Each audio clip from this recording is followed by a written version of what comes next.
Oh, Yeah, she said to start without her. She'll be here soon. nope, sorry. Go ahead. Morning. Welcome to Salary Board for April 5th, 2023. Commissioner Marceglia is inbound and should be here shortly. She did say that I'd start without her. She apologizes. Public comment. I do not see any names on the public comment list. Approval of the minutes from March 1st, 2023. Are there any questions or corrections? If not, is there a motion to approve the minutes as presented? So moved. Second. All in favor? Aye. Okay, approval of salary board actions. What better way to start your first day on the job than to come and present salary board items? So we have John McConnell, who is here, filling some very, very big shoes from J.C. Bailey.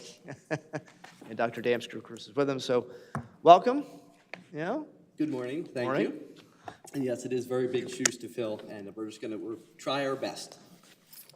So I know we asked for a whole bunch of big changes, but the best part, most important part, is that we will end up saving the county money through all these changes with the elimination of two positions, number 21 and 22, on the salary board paper.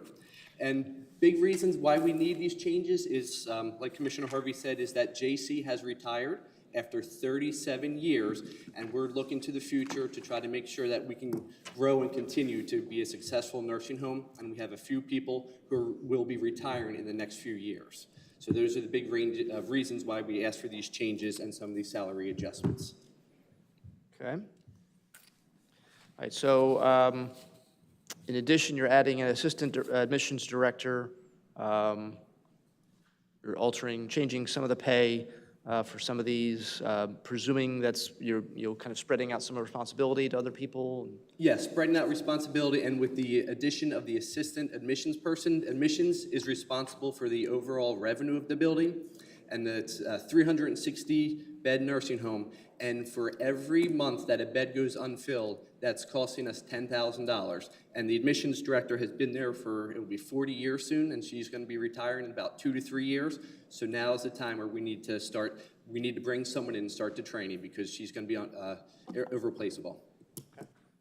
All right. So we're looking at items on here. 12, 13, 14, 15, 16, 17, 18, 19, 20, 21, 22, actually all the way down through 30. Okay. Are there questions from board members? I don't have questions, but I just wanted to reiterate that this is forward-thinking and protecting the patient, the residents who are there, and making sure that the same level of care continues.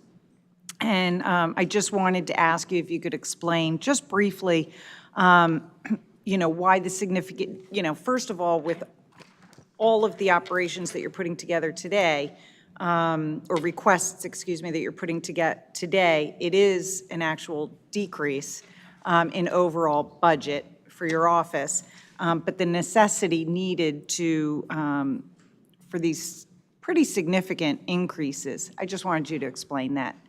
So reason for the increases is obviously we know that COVID has added a lot of stress to nursing homes, so we have a lot more reports that we have to give to the state, to CMS, and the assistant directors of nursing they've been asked to do a whole lot more responsibilities, whether it's going from reporting from COVID, the COVID numbers, infection control surveys happen quite often now in the nursing homes, and we had to be prepared for them. We haven't had an infection control deficiency from the state in the past many, many years, and we need that to continue. And also some of our assistant directors of nursing, there's one that will definitely be retiring in probably within a year, and we need to be able to recruit too also. So it's a matter of market pool. That's also the case, yes. Nothing further, thank you. Okay. Any other questions regarding items 12 through 30? If not, is there a motion to approve items 12 through 30? So moved. Second. All in favor? Aye. Okay, thank you. Appreciate it. Thank you.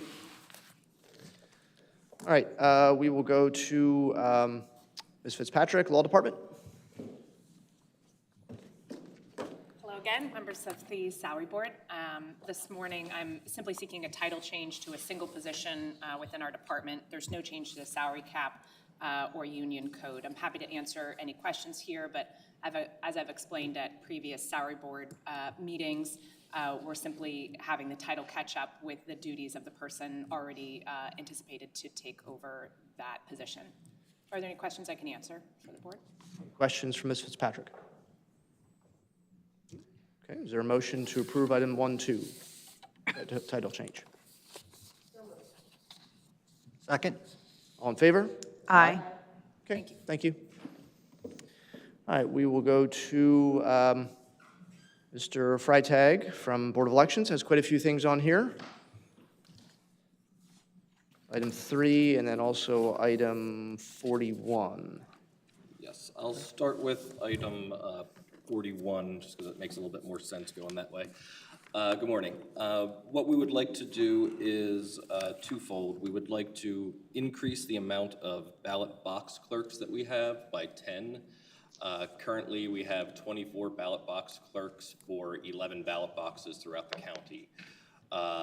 The Board of Elections has voted over the past several years that we've had ballot boxes to have them staffed. They've voted again to have them staffed throughout this entire election cycle. And just the amount of hours that we're able to get for part-time staff for it's how, these are only really about 3-week positions, is very difficult to get people to commit that have really availability. So we're having people fill spots that are for a 35-hour week and they can only really work maybe 25 hours or less. Then we end up having to pull from our ballot clerk positions who were hired primarily to work in the office processing absentee and mail-in applications and helping with return ballots.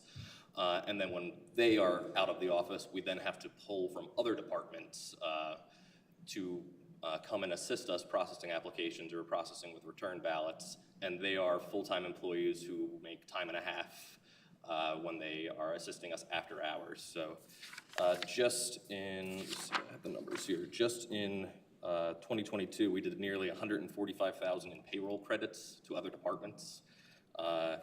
Just one office in November was 30,000. So these positions would not be that high. They would be, we're putting the rate at $16.08 just so it matches the other ballot box clerk positions who have had cost of living adjustments over the years, but the starting rate would continue to be $15 an hour. And then we also would like to create a full-time position to manage the ballot box clerks. Right now, we have been using somebody from another department who Recorder of Deeds has been very gracious to let us use an employee for part of the year. But this is causing issues where people are working out of class in that office. And so we would like to be able to create a full-time position to not only manage ballot box clerks, but also during when they're not active to do community outreach, do kind of voter services that we aren't able to do right now with more social media, with going to things like the Grange Fair, doing demonstrations of our voting machines. So wouldn't only be working with the ballot boxes, but doing a lot of outreach as well. Okay. All right, let's kind of take these in the order that Mr. Freitag brought them to us. Any questions about the addition of 10 ballot box clerks? I think it makes sense the way you put it, especially if you're kind of, it becomes a domino effect if you're having to pull your own staff from this building, which means we can't process mail-in ballot applications quickly enough, we can't process voter registration and absentee ballot applications fast enough, and that leads to backup. And I know that sometimes frequently leads to people submitting additional applications because they put their application in, it wasn't what they haven't seen it come through yet, and something must be wrong. And sometimes a third party sends something to their house and says, "Oh, you should register for that," and then they file another one, and it just backs up on you. So it does make a lot of sense. Any questions? I know there's some question about maybe if executive assistant is the right title for the position you're thinking of adding. I know there've been a couple of ideas have thrown around. Do you have any thoughts as to maybe a different title? I don't have any objection to changing the title. ballot box and outreach manager. Those would be the main things that they would be focusing on. So if that title's agreeable. Ballot box. Any thoughts or questions from board members? I would just like to say that as far as the 10 additional part-time per diem ballot box, what are they called again? Ballot box clerks. Clerks, that's it, sorry. I think we can all agree that election integrity is very important, and I think manning these ballot boxes, just to ensure that the public follows the law as it is a great thing. So I'm certainly in support of that. And as far as the ballot box and community, It would be ballot box and outreach manager, would that? yes, that would be- absolutely, thank you. I think it more aligns with the duties, because this person really will be managing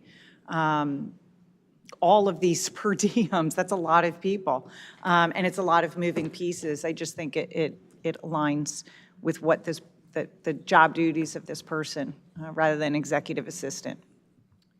And I'd just like to say, I don't care what the title is. This is great for election security. I am really glad that you have asked us to do this. This is the best thing we can do for election security, and I'm proud of your asking us to hire someone in that position.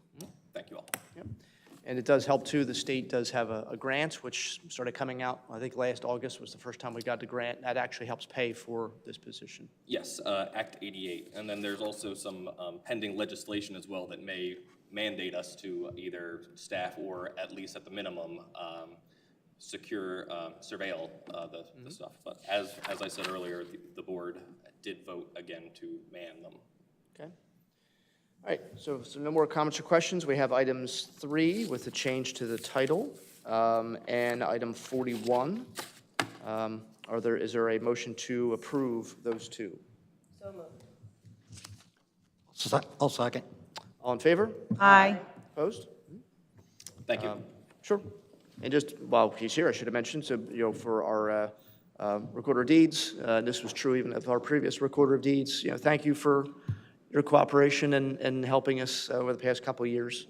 We really do appreciate that. And there's other clerk of courts and other departments that do the same thing, so we really appreciate their willingness to cooperate, especially because as the elections have changed, literally, how we do elections, what used to be once in a while, we'd borrow somebody from an office for a couple days here and there, has now turned into weeks of borrowing people, and that just is, obviously not sustainable. So, all right, so we have those things, okay.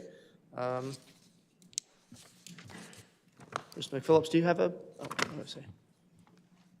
I thought he had something on the agenda. All right, we will go to general services. Saw Mr. Hutt somewhere. There he is. Good morning. Morning. Today, I want to present to the county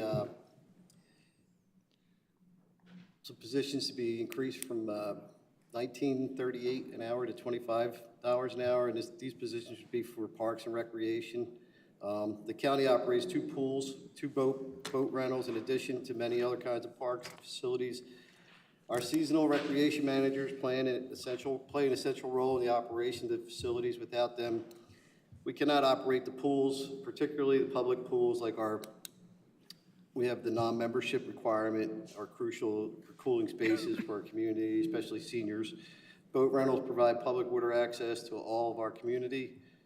Seasonal facilities managers are essential contributors to our agency's ability to deliver services and amenities to our community. Seasonal facilities managers are responsible for daily operations of the facilities, staff's, visitors, relations with the daily financial reconciliation.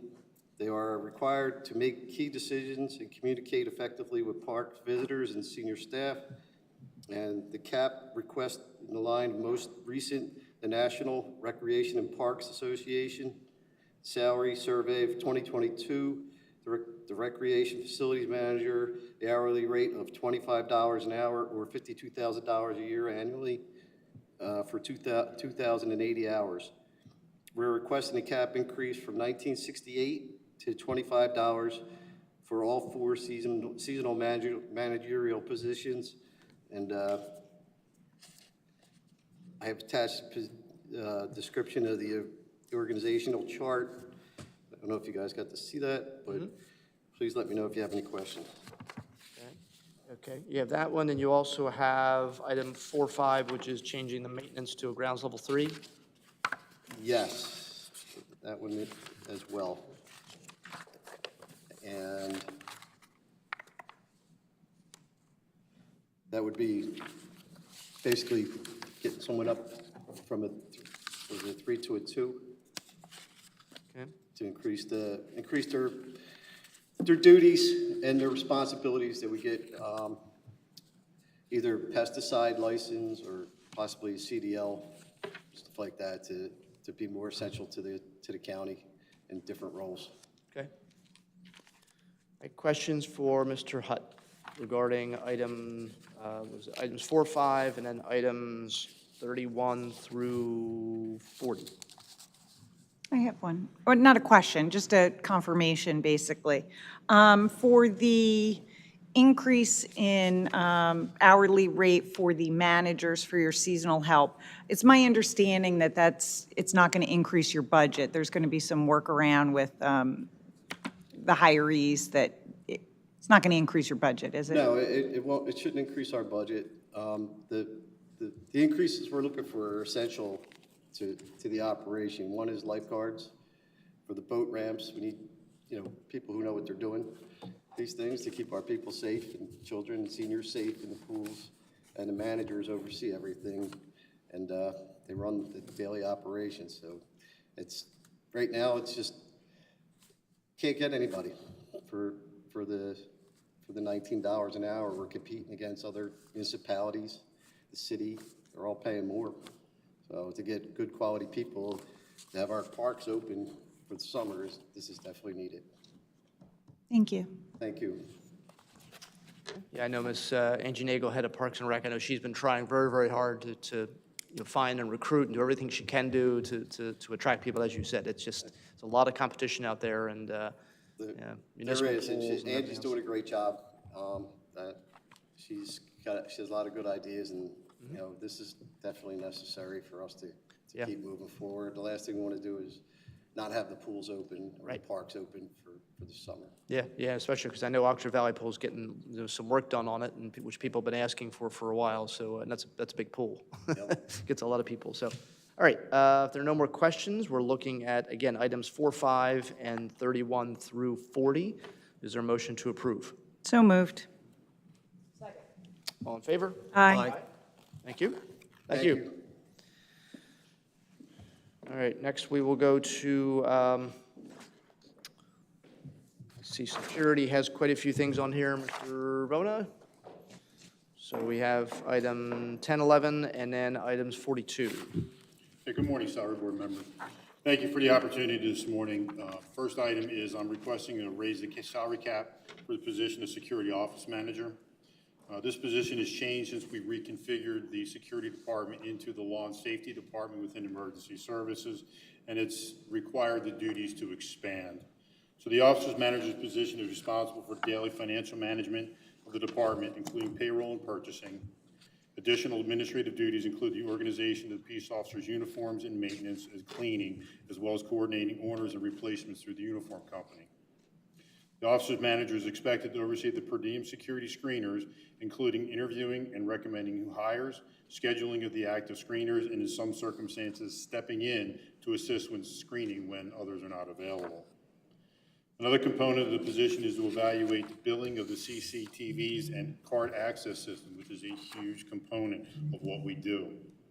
The maintenance upkeep of this system is a huge task with daily attention needed to evaluate the bills and requests for services. Part of the responsibility in dealing with the card access system involves providing and maintaining ID access cards for every county employee, as well as scores of volunteers and members of the local bar association. This includes onboarding for new employees, replacing lost or damaged ID cards, modifying access for employees at the discretion of department heads, and completing monthly or on-demand audits of card use at the direction of division or department heads. These requests often come with a priority and a time constraint requiring immediate attention. The office manager is tasked with administering the camera system within the majority of county buildings. This includes overseeing maintenance and repair of the malfunctioning cameras, liaison with the managing company to ensure the equipment is repaired in a timely manner, and ensuring the invoicing is accurate and reflects the work that was actually completed. Each one of these duties by itself is time-consuming. When added together and incorporated with everyday routine duties, which must be put on hold by priority issues are dealt with, make this position unique and instrumental in the functioning of the security department, but also the overall safety of the county buildings that we protect. With all this in mind, I'm asking for an increase in the salary cap for this position. Okay. The second position, or second request that we have before you today is an increase in the hourly maximum salary for the security screener position, which is a per diem position. They work a maximum of 50 hours on a bi-weekly rate, and the position is responsible for monitoring the x-ray machines which are used to screen employees and visitors to the admin building as well as the criminal justice center. These individuals also serve as ambassadors of visitors, directing them within the buildings or in some cases to alternate buildings as their business demands. These individuals are the first line of defense against an armed intruder entering either one of our buildings. We are, as you are fully aware, having difficulty hiring and retaining, as you've heard from other presentations this morning, this important position. I think this increase will hopefully assist in drawing some qualified applicants. The increase in the cap will allow us to start, have a starting rate of $16 an hour with an increase for screeners that currently have had more than 1 year of service.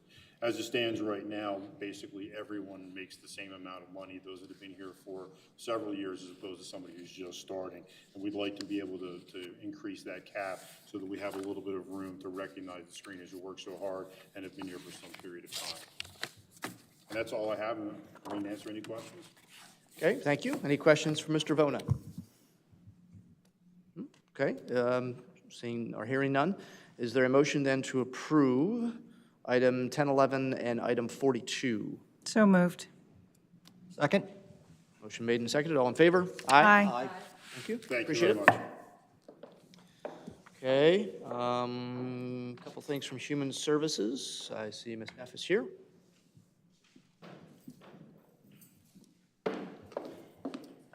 Good morning, Salary Board members.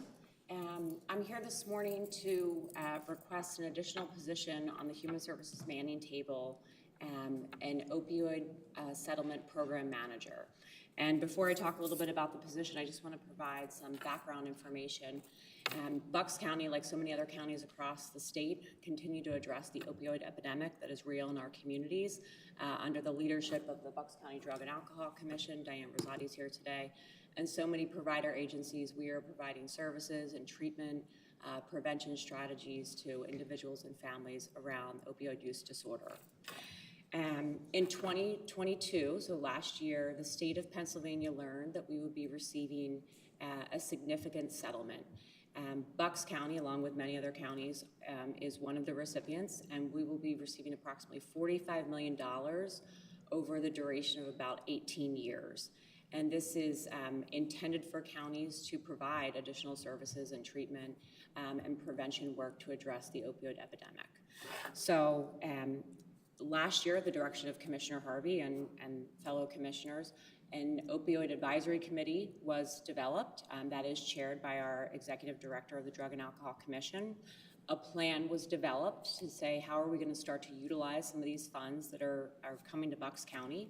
We held community forums, and we also talked with our stakeholders to determine what should be in that plan. So right now, Bucks County has an opioid advisory settlement plan for the next couple of years that was approved by the commissioners. And in that plan, we have approximately 23 projects and initiatives that we want to fund with these monies. So to date, we have about $4.5 million that the county has received. And the way that these funds will be allocated to the counties is that we need to show that we're spending within an 18-month time period in order to get subsequent allocations to the county. So, and I'd also like to mention that recently, while we were aware of the infusion of funds in 2022, we also recently learned that through a settlement with Walgreens, Walmart, Teva, CVS, that Bucks County is anticipated to receive another approximately $30 million, and that time horizon is about 12 to 14 years. So all to say, one of the things that we wanted to make sure we did as a county is ensure that we are being proper stewards of these funds that are coming into the county. We want to make sure that we're executing the contracts appropriately, that when we have new initiatives that are formed, that we're providing the proper programmatic oversight, as well as fiscal oversight around these initiatives. So this position that we'd like to create, while it lives on the Human Services Manning Table, it really will be a joint position that reports to the Executive Director of the Drug and Alcohol Commission, our Chief Financial Officer in the county, and the Human Services Director. And again, this is, and I failed to mention, with the settlement, there has been a document created called Exhibit E that specifically outlines how the funds can be utilized. And one of the allowable expenses under Exhibit E, I believe in Section 3J, is we can use some of these settlement funds to fund positions like this. So I would like to request that this position be created, and I don't think there's anything else I want to share, but I'm happy to answer questions.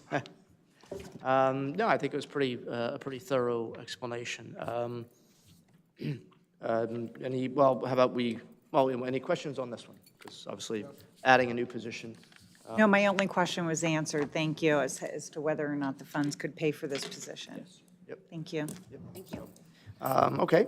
Well, you have one more item too. You're changing, title change. Yes, and the second request is rather simple. It's our Human Services Hub, which launched in February of 2021, continues to see an increase in volume and individuals reaching out for a variety of social services needs across our county. While we started with resource navigators in those positions, I would now like to change one of the resource navigator positions to a Human Services Hub coordinator, so that that individual can provide direct supervision to one of our other resource navigators and take on other planning responsibilities in the hub. And so it's a title change request. Okay. Comments or questions on that? None? Okay. All right. Is there a motion then to approve items 7, 8, 9? So moved. Second?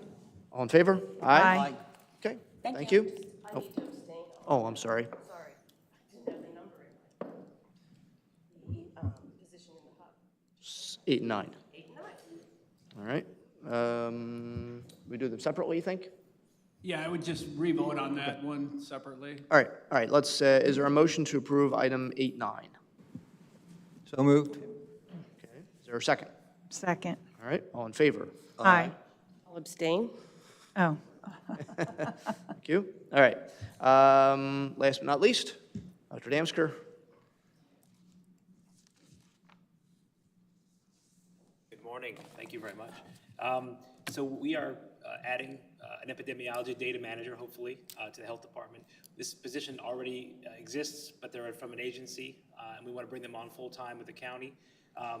If you can imagine, the epidemiology program has become much more robust over the last few years, and we want to make sure that we're prepared for the future going forward. The nice thing is this position, we're getting the CDC Workforce Development Grant. It's millions of dollars, actually, that we have to use for public health funding, and this is a perfect example. We're only going to create one new position using this grant. We're going to use that money for lots of other good things, including paying salaries of people to take the burden off the county a little bit. But this is the only new position we'll be creating. And I understand that it's a 5-year grant, and we can certainly talk about whether this position would be sunsetted, and that's okay. But I would, of course, over the next 5 years, we'll look for ways to maintain this position because I think it's very important. The skill set that this person brings, maintaining databases, very specific skills that we need to continue the program, we're okay with that. But this is a fully funded position. It won't cost the county a dime. Comments or questions? Okay. Is there a motion then to authorize item, or to approve item 6? second. Second. Motion made and seconded. All in favor? Aye. Okay. Thank you. Thank you. And I think that's it. I scribbled a lot on this, and I think I got everything. Any other matters to come before the board? Hearing none, is there a motion to adjourn? So moved. Second. All in favor? Aye. Thank you.